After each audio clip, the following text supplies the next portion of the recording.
Mature Minded Gamers here to bring you another fantastic podcast. We cover board games, video games, and all things geek. Make sure you check out our website, maturemindedgamers.com.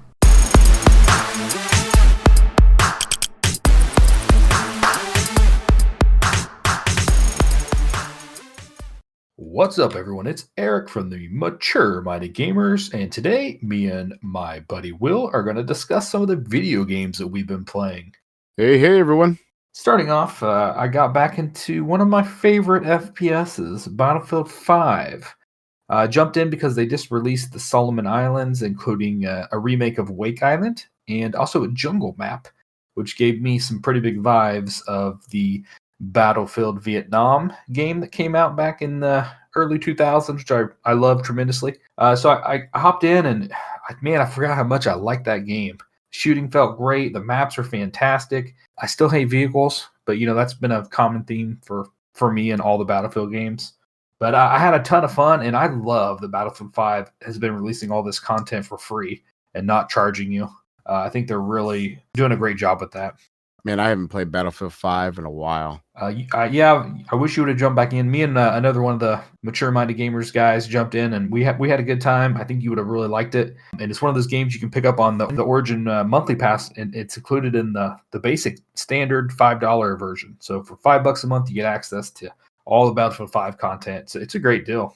All right, next up, the next game I've been playing a bunch is GreedFall, which is kind of an open world RPG that has a lot of supernatural elements in it, story driven, but there's missions in there that you can do and complete multiple different ways, which is kind of cool. It's got a whole crafting system. It's got armor upgrading, and you have companions with you that you pick up as you go along in the story, and you can also equip them. It kind of gives me a little bit of vibe of like maybe Fallout and maybe Witcher 3 a little bit, which takes place in 16th or 17th century, I would say. Somewhere in France or somewhere in Europe, it seems, just from what's going on. But obviously, I don't really think it's a real place. But there's a mysterious plague going on, and you're basically trying to get a cure. So far, I'm really enjoying my time with it. It's completely voice acted on that one, right? It is. So far, all the dialogue has been completely voiced. Man, I'm just really liking this game. I heard good things about it when it came out, but there's so many games these days that you have to kind of pick and choose, and I'm really glad I went back and checked this game out. I'm playing it on the RoboCash platform, which is pretty awesome. Still in closed beta, so it's not open to everybody, but I actually have some keys that I can get people access if you're interested in it. It's a digital storefront that lets you mine cryptocurrency on their platform. So when you're like sleeping at night, you can just turn it on and tell it to start mining. It can use your GPU or CPU, and they have this really nice system in place where you actually unlock games the more you mine, and you can unlock games and cores and all kinds of stuff. It's really cool. And I've had a lot of fun with the platform. I'm really excited for it. So, and just go to our website, maturemindedgamers.com, and join our Discord, and to send me a PM. I'm Logic Bomb on there. I'll hook you up with a key. I actually have some cash I can hook you up with on there too, which is called Iron. Will, what have you been playing? Well, you and I recently got to play a game called Tem Tem, which is a very similar game to Pokemon. That's basically, you start off on this island and you're waking up, and you get up and you're going to go to this like festival or whatever, and you go pick a Tem Tem, and then you go out and you battle other Tem Tems and you recruit them. And man, this is just a Pokemon ripoff. You seem to definitely enjoy this game a lot more than I did. You're also playing it with one of your little ones, and they seem to like it quite a bit. I just couldn't get behind this one. I don't know if it was just the Temtems weren't the Pokemon. It didn't have the Nintendo name. I don't know what it was, but everything about it just screamed Pokemon to me. I couldn't get behind the desire to want to continue to play this, except for the fact that you and I got to play it together, which did give a pretty fun dynamic versus kind of a single player RPG, and then you get to battle each other and trade Pokemon. And this one, you're really just, running around, following a linear path and going up to the next place, getting more Temtems, capturing more. I couldn't get behind it. It's just a bland, generic environment. Where is our Pokemon MMORPG? They made like Pokemon Legends, which wasn't really what anybody wanted, I don't think. I don't see this as an RP or an MMO. I don't see it that. is. Okay. It's not. And when I think MMO, I'm thinking like World of Warcraft. I think Elder Scrolls Online. I think uh, other more grandiose world adventure. Now, if I was going out in a three-dimensional world and I was, able to capture Tem Tems on a non-isometric looking player field, I might be down behind this. But it just felt like a reskinned Pokemon with creatures that I couldn't get desirable around. So you've been playing Elder Scrolls Online a ton. What is the Yep. difference between Tem Tem as an MMO and Elder Scrolls Online? Okay, so in Elder Scrolls, I am able to go and do world bosses. I'm able to craft gear. I am able to do PvP. I'm able to jump into raids. I can look for collectibles. You can craft your own gear sets. It's just a whole bunch of different things, a whole bunch of different quests that you can do, gathering resources, so many things versus what you can do in this game. So there is gear in this game. We didn't play that far. You're judging this game by one experience, and there's breeding. You can make hybrids. The different breeds can have certain traits from their mother and father. There's a much more to this game than you see. But you can do that in Pokemon. Right. So how is that any different than Pokemon? Because Pokemon hasn't given us a real MMORPG, and Tim Tim is that, and it is fantastic. Oh my goodness. It is fantastic. It is a great game. My kids love it. I love it. I just wish my buddy wouldn't have quit playing on me. Oh my goodness. I just could not get behind it. So it has PvP. You can fight each other. You can fight other people's monsters. There's a whole ranking tree system thing going on. There's crafting. There's, like I said, the breeding. There isn't any of that's not super in depth or anything. But this is exactly what I think Pokemon should have done. If they would have made this game and with their name behind it, it would have blown up. I mean, and Tim Tim has it's super popular and really high ratings. And you're about the only person I know who doesn't like it. So, man, my kids love it. I have a blast with it. The bosses are hard. I mean, sure, it's got some weird niches that I don't really enjoy. It's kind of grindy, trying to level up your Pokemon and stuff. But overall, man, I think it's a fantastic game. And for $35, if you're looking for something like this, if you're into Pokemon or you just want kind of a fun, relaxed MMO RPG, I think this is the game for you. All right, let's move on. Next up, I played a game called Hell Let Loose. Old school feeling FPS, except it's got good graphics. If you've ever heard of a game called World War Online, this is basically Hell Let Loose is what I wish that game was.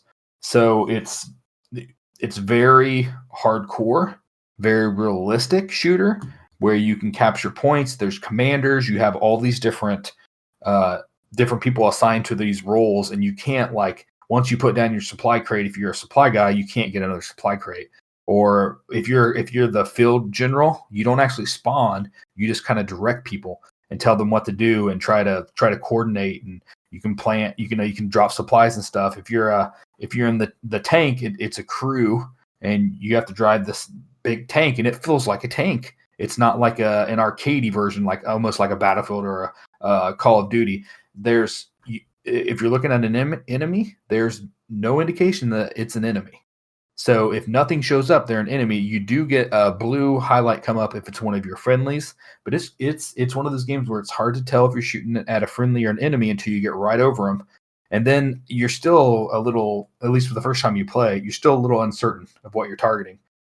It's one shot, one kill most of the time. It's just super realistic. I had a blast playing it. I haven't got to play it a bunch, but I can't wait to jump in and play it some more. Will, I haven't told you about this game, but I think this is a game you'd really like or really, really hate. I know sometimes you can get frustrated with these types of games, but man, just crawling in the grass felt amazing and it looked great. It felt realistic. Just playing this game, I'm like, okay, don't stick your head up. Somebody's watching, and I'm just looking at the weeds, looking for gunfire and looking for people moving. And I got 4 kills at the end of the round. I thought I only got 2. I mean, I was just shooting at one point, and I must have got some lucky hits off because it only takes 1 bullet with my. I was playing the supply guy, and I had a carbine. And I was just M1 carbine. I was one hitting people. And this one part, there was a tank, and I was hiding behind this rock. and this enemy tank rolled up, and this couple guys were falling behind it, and I was behind them. And when you get shot, you don't know where it really came from. It's like completely realistic. There's no radar. It doesn't even tell you got a kill. Like no names pop up that this person was killed or this person killed him or anything like that. Like it's completely realistic. And so like I shot this guy and I'm like, okay, I think I killed that guy. And the other guy kind of looked at him and started to get behind cover, but I popped him real quick too and took him out. And man, it just felt great. I can't wait to play this game some more. It's got a whole leveling system in it. It's really cool. You can pick it up on Steam right now. It's actually 20% off. You can get it for $23.99. Normal price is $30, and I would say it's worth it at that price too. Did you feel like it was just a hardcore mode for Battlefield? Being no radar, not being able to know who people are, one shot, one kill. I mean, when you think of like Battlefield, it's like, oh, I'm going to pump 4 or 5 bullets into somebody and they may die or they may not die unless I get a headshot. I mean, more realistic is you get hit by a bullet, you're going to fall. The guns aren't, it's not as arcadey. So Battlefield kind of went through this thing where it was trying to be realistic when it first came out. Call of Duty was trying to be more arcadey, and then they kind of merged. So Battlefield and Call of Duty are kind of in the same spot, in my opinion, now.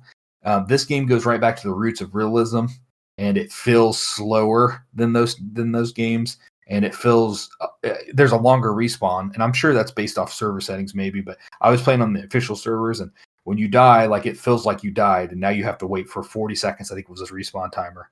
And then you have to run a little bit to get to where you want to be. It's not terrible or anything. It's not like a chore necessarily, but it made your deaths feel significant.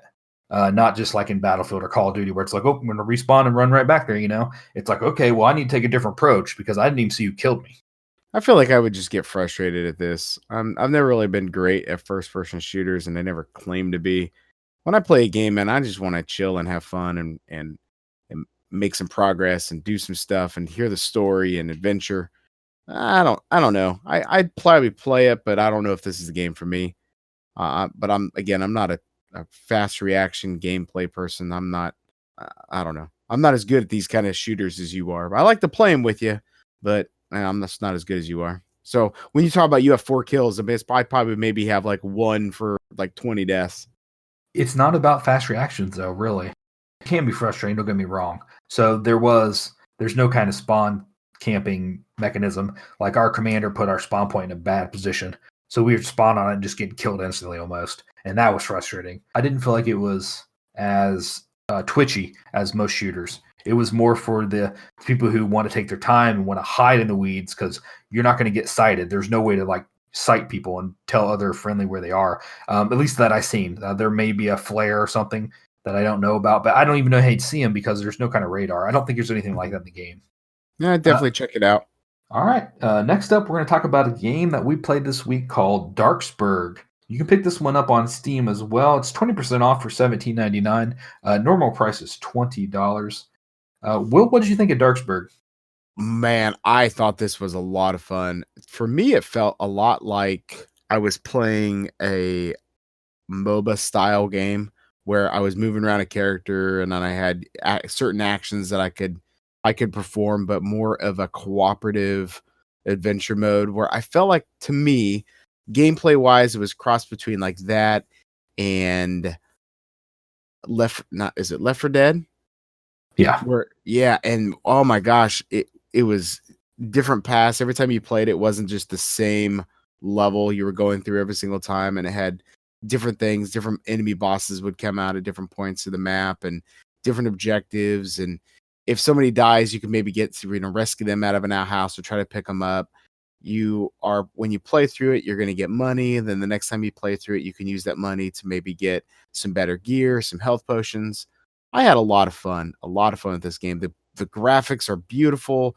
The multiplayer is fun. You really got to work together as a team or you're not going to succeed and get to the end. This game is currently in early access and they don't have a whole lot of missions right now. I think there's 3 and also 4 characters. It does have a couple of silhouetted spots. You can definitely tell there's supposed to be 2 more. I'm very intrigued to see what they're going to do for it. What did you think? I liked it a lot. It kind of reminded me of a co-op Diablo and, like you said, Left 4 Dead mixed together. You are killing zombies, but it doesn't really feel like zombies. It just feels like monsters, basically, because it's overhead view. Mm-hmm. I thought it was really fun. These games tend to not be my favorite, this type of game, but I had a blast with it, and I liked running the missions. I liked how there was a little bit of randomness to each one, and all the characters felt completely different, which I liked a lot. I was a little confused of why it had a mixed rating on Steam. I guess people are worried about the content not there not being enough there, and I can kind of see that. For the price Yeah. at $20 though, I don't know. I have faith. Like you said, they definitely have plans to add more as they had the character slot and more maps are probably coming. So I had a lot of fun with it. Well, one of the things you said, you felt like it was more of a Diablo. I didn't get that. Now, the reason why I didn't get that is there's no loot per se. Like, you're not going to go through and try to pick up a new helm or a new gun or new leggings, things like that. You're just going through one run and you're basically just trying to get gold and possibly kill this like chicken where you can get these little, looks like little candy pieces. So you can get different perks at the end if you were able to beat the mission. So that way, the next one you go through more of like a roguelike style. So that's why I kind of equate it more to a MOBA style where when you spawn in, you're gonna be able to buy something and then you make the run. And then the next run, you'll be able to buy something and then make the run. And I'm not talking about necessarily gear that you get to continuously equip. So there's no grind. Do you feel like there was a grind? Leveling up there definitely was getting the skills unlocked. That Mhm. could take a little bit because you leveled up each character individually. Right? But yeah, you're right. There isn't no loot. I meant more of it felt like we were playing Diablos. We were trying to walk through the land and find this boss mob to kill, and then randomly running into boss mobs here and there, and more of that is what I thought. I gotcha. And one of the cool things about this is we were on this dock, and there's four of us together, and we had to get this boat to be able to ferry us across. And all of a sudden, just so many zombies came in. I mean, like just an epic ton of zombies came at us, and we're all grouping up together, just trying to survive long enough for this boat to get across. And oh my gosh, was it engaging is the best word that I can describe it. It was nerve wracking. It was thrilling. It was exciting. I had so much fun with this, and I really hope that they add more. Couldn't agree more. All right, last game we're going to talk about is called Ostrofa. It's a free to play game that's on Steam right now. It's kind of like an island survival game where you're building and crafting, and you're trying to basically build up enough strength within your guy, enough armor and weapons to go take out these NPC mobs, which gets you these shards. And once you get so many shards, you actually win. So this is a competitive game where other people are on their own islands, and they're all connected through these bridges that you slowly unlock as you play. As time goes on, you get more gears to unlock them, basically. So you start interacting more and more with other players. You can set traps, you can kill each other, and it's kind of just like a free for all there. Once you get to the middle, is basically who can kill the NPCs and or kill the other players and steal their stuff. And it's a very interesting game. It's definitely it's early access as well. Definitely has some bugs, and we had a hard time clicking on certain items and stuff. But I talked to the developer personally because they gave us some keys early, and he said he was going to work on that. And I really felt like they're going to work hard to make this a really great game, and it's free, so you can't really not check it out, right? Will, what did you think of this one? It was interesting. Wouldn't be one that I would normally to play myself. I've never really been big on survival games, but what I do like about it, it was a strictly short game that's a survival competitive game. When you think of like PUBG or you think of Fortnite and those kind of things, you think of those massive first person shooters, third person shooters going on this island trying to be the last one standing. It's got that last one standing kind of feel, but you really start off with nothing. So you have to punch wood to be able to build tools, and then you got to put those tools together to build like a bowl. Then you put those things together to make you make a chest piece and then a helmet. It was pretty cool. It took a while to really get going because at first I still didn't know what I was doing, but I was making stuff. I didn't even realize that we were going to be starting to fight each other. And then all of a sudden, someone's come onto my island stealing my food that I had planted. And then all of a sudden, it turned into a completely different game. So it wasn't what I was expecting at the beginning. I was thinking we were going to go into a survival game, and it turned out to be something completely different. All right, everybody, that is our video game coverage for the week. Thanks for checking out our podcast. And we have all kinds of other content, including board games, video games, Star Trek, and much more. And you can find it all on our website, maturemindedgamers.com.